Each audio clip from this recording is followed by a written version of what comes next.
Oi gente, eu sou a Duda e hoje eu tô aqui pra gente conversar um pouquinho mais sobre algumas das minhas últimas leituras.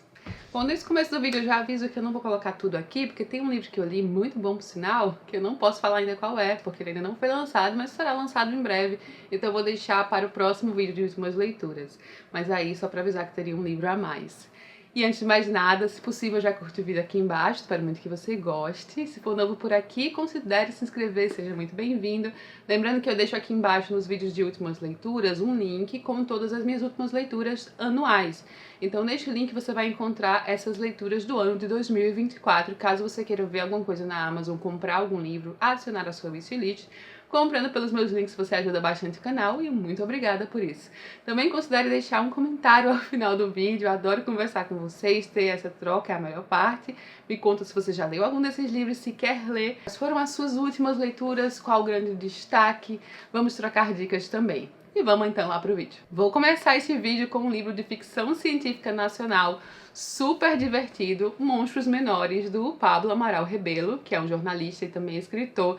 Gente, olhem a capa desse livro, só pela capa já dá vontade de ler, né?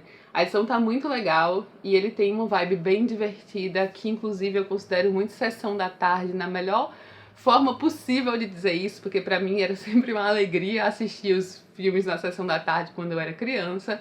E esse aqui tem muita vibe de sessão da tarde, especialmente porque ele se passa na década de 90. E além do período histórico, aqui nós temos também referências a vários dos filmes que fizeram parte da cultura pop quando a gente era mais nova. Ainda fazem, de certa forma, né? Mas enfim, Independence Day, Homens de Preto, Arquivo X, né? A série.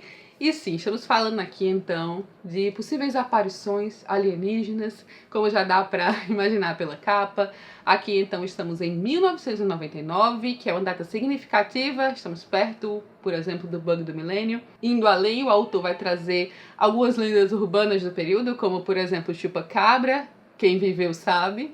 E também o livro se passa em setembro, perto justamente do Dia da Independência. Mais uma referência, Independence Day. Tem alguns homens de pretos misteriosos. E estamos aqui na Chapada dos Veadeiros, então é um livro bem brasileiro, com muitas referências da década de 90. E só isso já me dá muita vontade de ler, porque eu adoro histórias assim.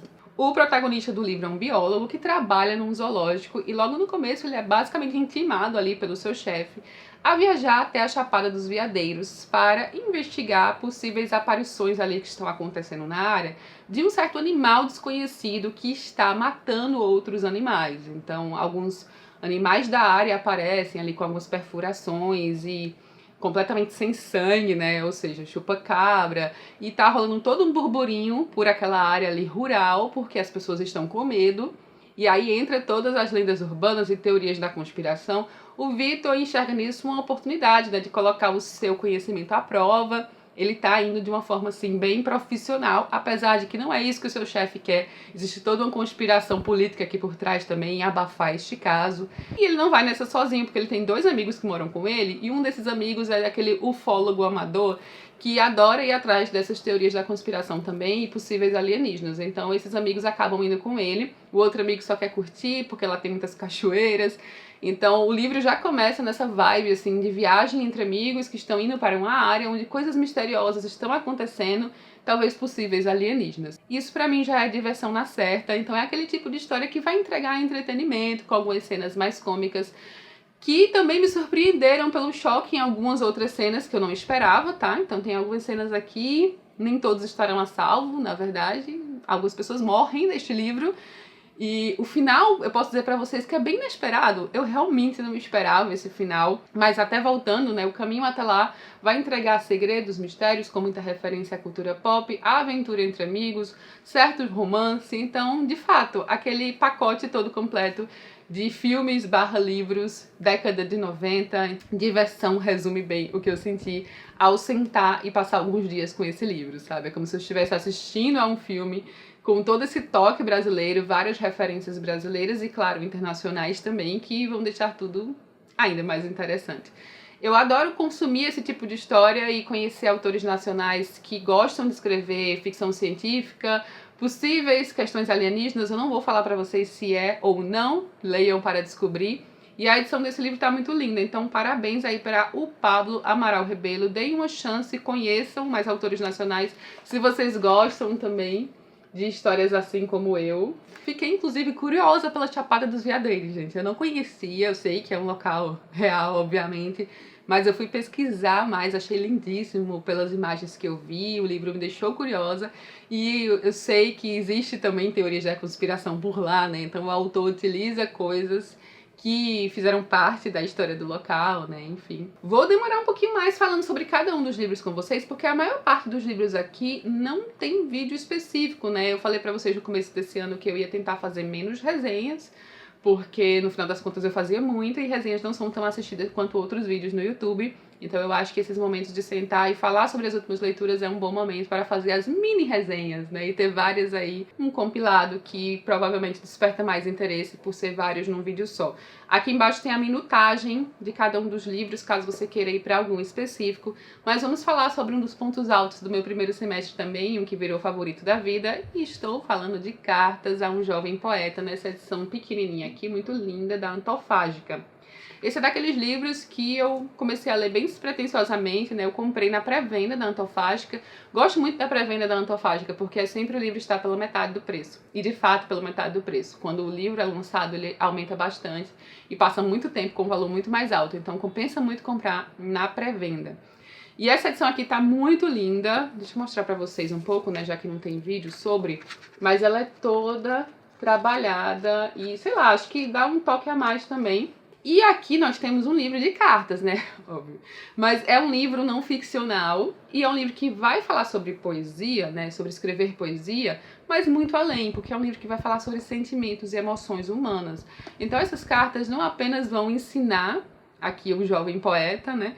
Mas elas vão falar sobre a vida, né? Sobre amadurecimento, sobre autoconhecimento, sobretudo.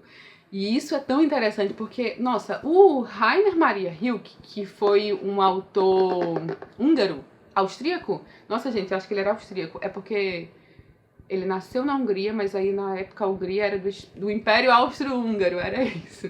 Ele era austríaco. E, enfim, ele era um poeta famoso já na época e o gente, esqueci o nome do Capuz. Eu tava Capuz. O Capuz, então, é esse aspirante a poeta que vai enviar cartas para ele, né, com sua poesia e vai iniciar uma troca de cartas de anos entre os dois. Aqui nós temos a reunião de 10 cartas específicas interessantíssimas que o Capuz reuniu para, né, compartilhar.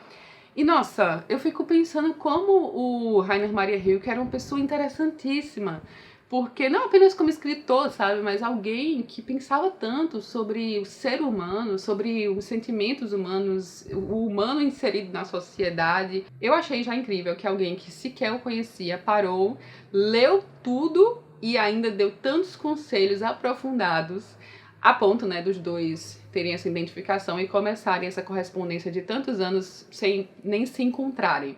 E aí de diferentes locais também, o pessoal se mudava muito nessa época, né, tem países diferentes e tem até um mapinha, assim, de onde essas correspondências estavam sendo enviadas.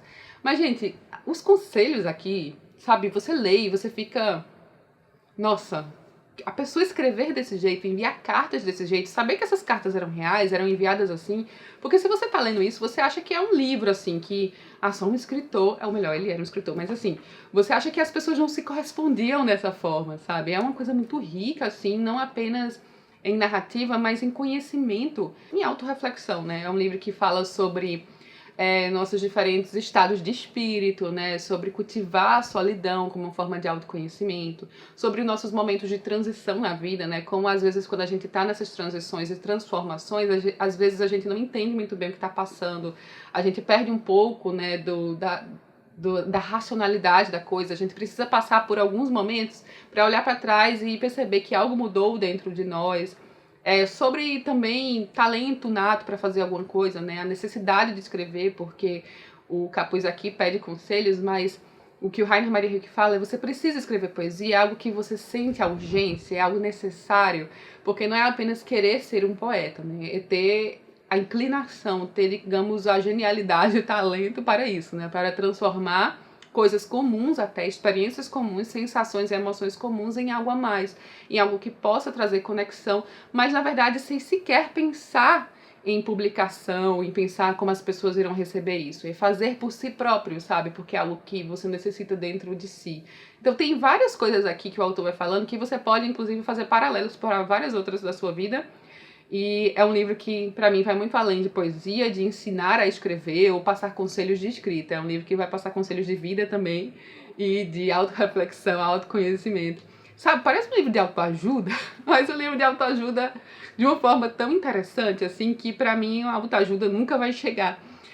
Porque eu também não curto, né, ler autoajuda, né, particularmente, nada contra quem gosta, mas eu acho que muitas vezes através da ficção, ou até da não ficção, que não visa autoajuda, eu acho que o negócio vai muito mais lá no âmago da coisa do que, de fato, um livro que se propõe a isso. É um livro que respira arte, gente. Respira escrita, literatura, paixão, conexão, enfim. Eu realmente recomendo muitíssimo. Queria falar mais sobre ele, né? Mas eu acho que cada um deveria ler, sabe? É aquele livro que eu acho que se você gosta minimamente do que eu falei aqui, você possivelmente também vai se apaixonar por essas cartas e vai achar tão interessante. E é aquele tipo também de livro que você termina e já sabe que quer ler de novo em outros momentos, que a cada leitura ele vai te proporcionar algo novo, sabe? Uma nova reflexão, algo que você pode ter deixado passar numa primeira leitura.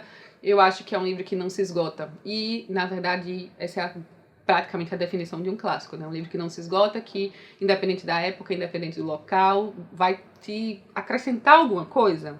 Leiam Cartas a um Jovem Poeta. Não imaginava que eu fosse amar tanto esse livrinho aqui, mas achei perfeito em vários sentidos. Já tivemos então autor brasileiro, autor austríaco que nasceu na Hungria, Império Austro-Húngaro. Inclusive, ano passado eu visitei justamente a Hungria e a Áustria, né, que são bem perto, estão colados. E então vamos para uma autora japonesa que eu conheci recentemente, que é a Aoko Matsuda, Em Onde Vivem as Monstras. Eu também adorei esse livro. Eu peguei esse livro assim muito aleatoriamente, eu encontrei na Amazon, nas recomendações lá. Gostei da capa, fui procurar saber um pouquinho mais e gostei demais da premissa. É daqueles que eu descobri, digamos, passeando na livraria, só que virtual. E Onde Vivem as Monstras é um compilado de contos, mas são contos que se conectam. Então ele é tipo um romance fragmentado. Personagens que aparecem nos contos vão retornar de outra forma, ou então se alguém é mencionado por alguém de um conto, você vai conhecer um pouco da história desse alguém mencionado em outro conto. Isso torna tudo tão mais interessante, sabe? Pessoas assim que você nem prestou muita atenção no momento em que estava lendo determinado conto, elas retornam. Então, se você presta atenção de fato nos nomes, né, você nota assim as referências de quem é que está sendo o protagonista da vez. E aqui o que a autora vai fazer é pegar lendas folclóricas japonesas, com esse teor meio sobrenatural, fantasmagórico, e dar uma repaginada moderna. Então ela vai trazer para a contemporaneidade, né, e com um viés feminista. Gente, a autora faz maravilhas aqui. Eu adorei. Então aqui tem muitas críticas a várias coisas da sociedade atual.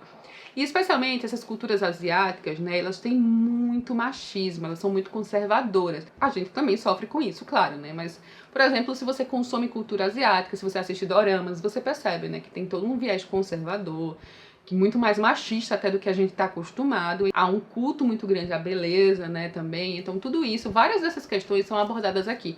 Eu fiz um monte de anotações aqui atrás no livro. Entre as coisas trabalhadas aqui no livro, por exemplo, tem feminicídio, julgamentos sobre maternidade, críticas e desconfortos, sabe, que as mulheres passam na sociedade, mercado de trabalho na questão de assédio sexual, né, dos homens no topo, né, do que umas mulheres sofrem em vários aspectos, descarte de mulheres depois de muitos anos de relacionamentos mornos, falidos, né, um julgamento constante. Cada um desses contos vai apresentar uma dinâmica, um ponto de vista diferente de problemáticas da mulher na sociedade. E a autora vai fazer várias dessas personagens pensarem em se despir das expectativas, né, do condicionamento da sociedade patriarcal e viverem mais de acordo, né, com o que elas querem, enfim, com suas vontades. Tudo isso em histórias de fantasmas. Então, assim, às vezes você começa uma história e você não percebe que determinado personagem, na verdade, já está morto. E tem, assim, umas coisas bem bizarras em certos aspectos, sabe? E é sempre, na verdade, algo inesperado. Você não sabe para onde esses contos vão.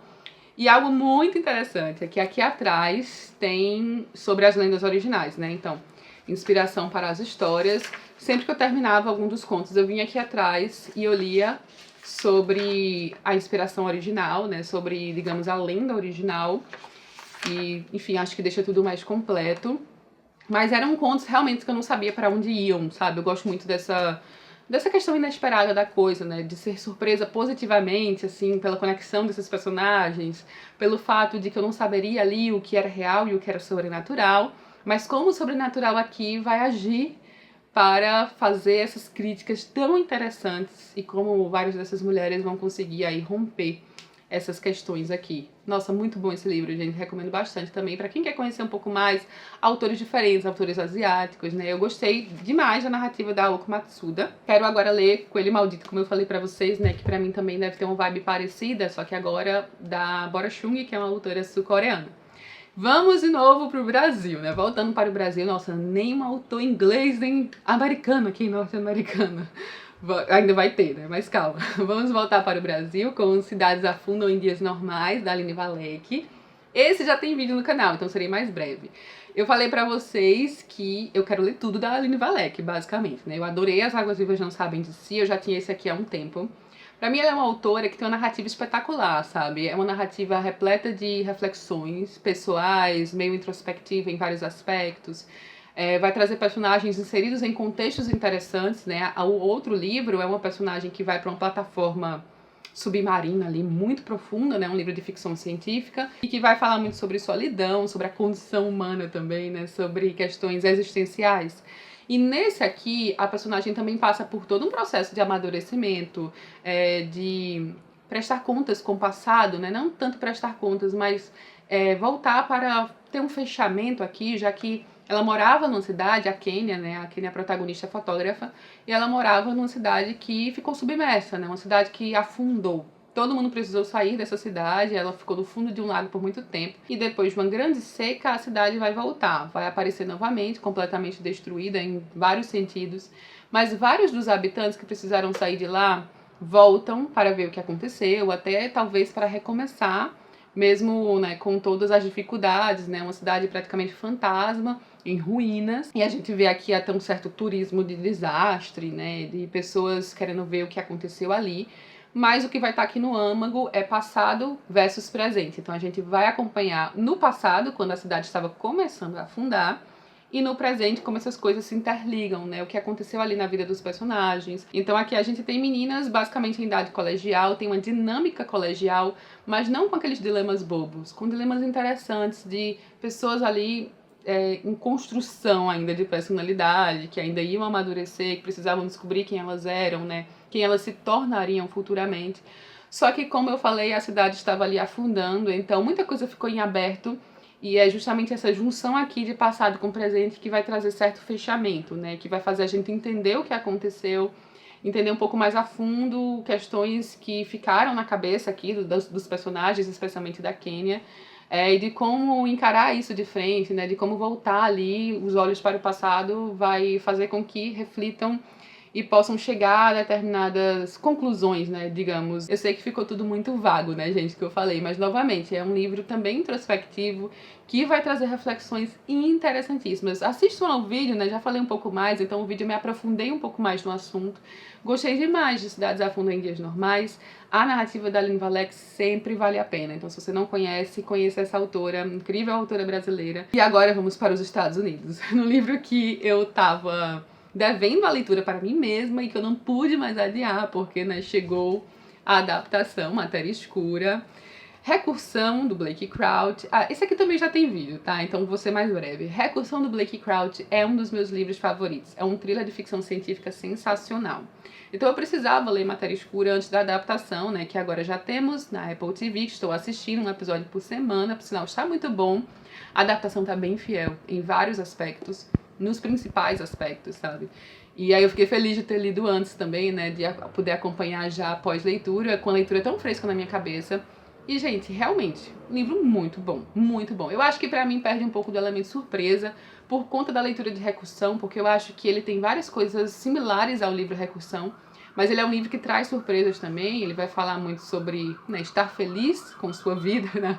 É porque tem a pergunta, né? Você é feliz com sua vida? Então ele vai fazer Passando um carro, uma sirene. Basicamente, vou deixar a sirene, tá, gente? Mas basicamente refletir sobre escolhas na vida. Sobre como a gente está sempre tomando determinados caminhos, fazendo escolhas todos os dias, como as coisas poderiam ser diferentes, como sempre afetamos a vida de outras pessoas também, né? Ao tomar nossas decisões e escolhas. E como a gente, como ser humano, né? Naturalmente, a gente fica... Nossa, eu achei que a sirene ia passar mais rápido. Acho que agora parou, né? Mas voltando então, como o ser humano muitas vezes se questiona, né? Sobre caminhos não percorridos, como é natural, né, imaginar como seria a nossa vida se a gente tivesse tomado outra decisão, outra escolha em determinado ponto-chave, ou em vários pequenos pontos-chave, né, porque a vida é feita de escolhas, então tem muitas bifurcações de quem nós poderíamos nos tornar, de como nossas escolhas vão moldando quem a gente é, nossas experiências de vida, vai moldando nossa personalidade, né, nosso caráter, tudo isso. Então eu acho que o autor aqui vai trabalhando várias coisas interessantíssimas, questões psicológicas, neste universo aqui, né, nesse multiverso, porque é ficção científica, já que o personagem logo no início do livro é tirado de sua vida e jogado em outra, que também seria ele mesmo, só que, enfim, em outro universo. Então temos aqui universos paralelos, né? É algo, acho que todo mundo sabe sobre esse livro. E demais de ler Matéria Escura, eu acho que a narrativa do Blake Crouch, ela é daquelas que prende muito, sabe? Ele gosta de nos jogar direto na ação, com muito suspense, muito eletrizante, com muita ficção científica.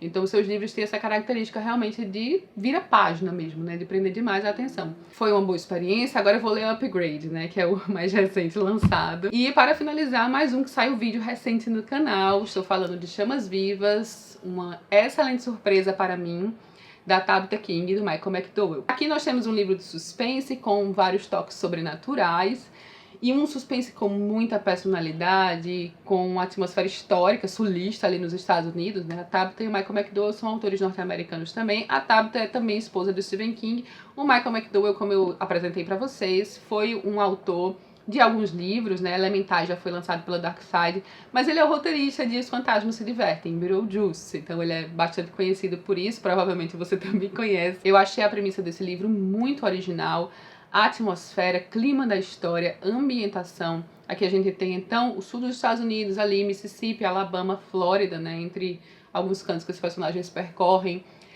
Tem todo um contexto histórico social interessante, tem um crime terrível que acontece no começo desse livro com o pai da protagonista, e assim, com muita violência, sabe? É um crime que vai marcar muito a vida dela, e há muito mais por trás desse crime. Então há todo um mistério montado aqui, com toques sobrenaturais aí ao longo de sua vida, porque a personagem principal tem alguns dons, alguns poderes especiais, mas que são colocados de forma bem sutil na história, muito mais sutil do que eu imaginava, sabe? Quando eu peguei esse livro pra ler, achei que ele ia ser mais fantasmagórico, mais sobrenatural, e por mais que ele tenha esses elementos, na verdade, há algo bem pé no chão, sabe? Uma história sórdida, um crime sórdido, que vai ter toda uma explicação até, de certa forma, pé no chão, sim.